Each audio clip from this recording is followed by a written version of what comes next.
Team USA, distance stars, Connor Mantz and Clayton Young. Amazing run, gentlemen. Just first and foremost, congratulations on an unforgettable weekend. Thanks. Yeah, thank you so much.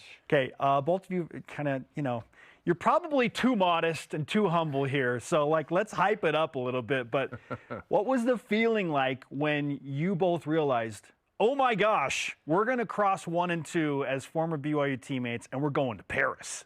Connor, we'll start with you. I think, mid-race, I got really excited because I was like, all right, Clayton and I have this. Around 18 miles, I was like, sweet, it's just Clayton, me, and one other guy, we have this. And then I got really nervous. I was like, oh no, nothing's for sure until you cross that finish line. So I just had to work on staying present, making sure I could finish and not have anything dramatic happen. Clayton, same question for you. Yeah, I think it was the same moment. And about 8 miles to go is when Connor Mantz turned around and tried to give me a high five. And at first I didn't know what he was doing. But then I realized that he wanted a high five. And that's when I realized Connor was still Team Clayton and that we were going to do this together. But like Connor said, that's still 8 miles to go. That's a long ways to go. And it really started to sink in about a mile to go for me. If you go watch the broadcast, I was absolutely enjoying every moment of it. Almost maybe a little bit too much. But we got across the finish line, 1-2, and that's all that matters. There's a great picture of you and Coach Icestone draped around the stars and stripes, which symbolizes a whole lot of things, including a lot of miles having run between the starts of your careers to this very moment. So as the three of you are together, what are those emotions going? It was pretty incredible. It was one where there was just so much emotion. A lot of it was a little lower than I probably would have liked, but that just came from the fatigue of running 26.2 miles. But how dare you be tired of that? I'm sorry, I was tired. But it was pretty special, and we had Jared Ward around us too, who was 2016 Olympian in the marathon and been a big mentor to us. So having Jared and Coach Icestone there is kind of like our mentors and our coaches has been pretty special. Was it patriotic moment, or was it a BYU moment, or was it just four runners in a moment? Probably a little bit of both. I definitely was thanking America on live television, for having us, be there. One of my favorite moments actually of the race is probably with about a half mile to go. I veered off to the right to try to go grab an American flag because I wanted to run in with an American flag. Because that's what I visualized, that's what I dreamed of. And, famous runner Meb Keflezighi, that's what he had done in previous Olympic trials. And I sadly didn't grab one in time, and we ended up celebrating. But to have the American flag draped over you at the finish line with your teammate, and then, Coach Icestone and Jared Ward, that was very, very special to us. So we've talked to our good friend Jimmer Fredette, who has qualified for the Olympics in 3x3 basketball. Now we know 3 Olympians. Hey, all right. Yes, you have now taken it to officially 3, which is fantastic. That's good company. Yeah, it is. We asked him about, if he's anticipated what the opening ceremonies will be like. And he's like, hey, I don't know if there's rumors of boats and he's like, I just want the gear. I just want the Team USA gear.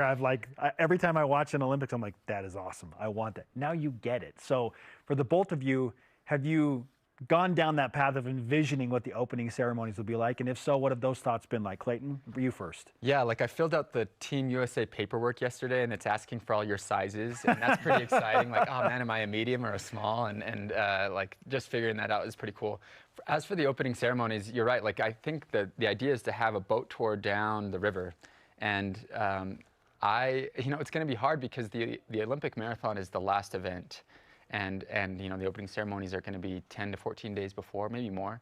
Yeah. And so we're going to have to maybe figure out how to get out there, but then how to still do quality training and not get too much into the hype of the Olympic Games. But obviously it's a once-in-a-lifetime experience.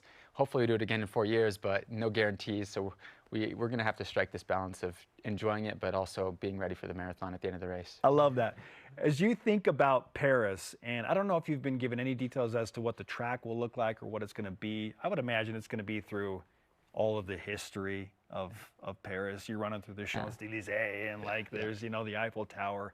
What are your goals there? Because it's going to be a huge moment. It's so fun to be in the moment and take it in. But what are your goals for each of you in that race? Connor, we'll start with you. I think a big thing is I try not to focus on these outcome goals. Try to work on more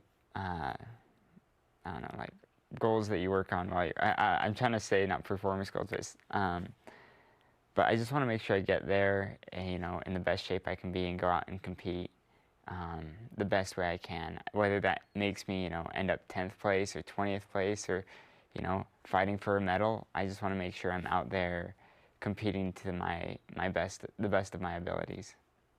Okay, Clayton, same question for you.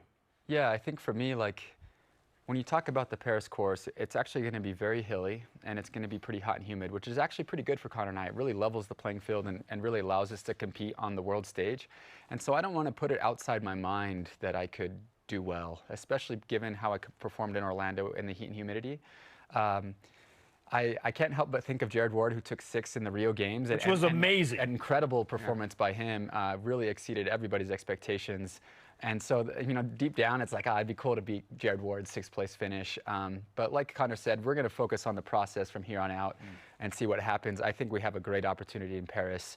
We're going to do some recon on the course. We're going to prepare all we can and see what happens. And yeah, maybe deep down in the back of our minds, if it doesn't psych us out, we'll shoot for a medal. Dave, would you encourage them to grow mustaches like Jared Ward?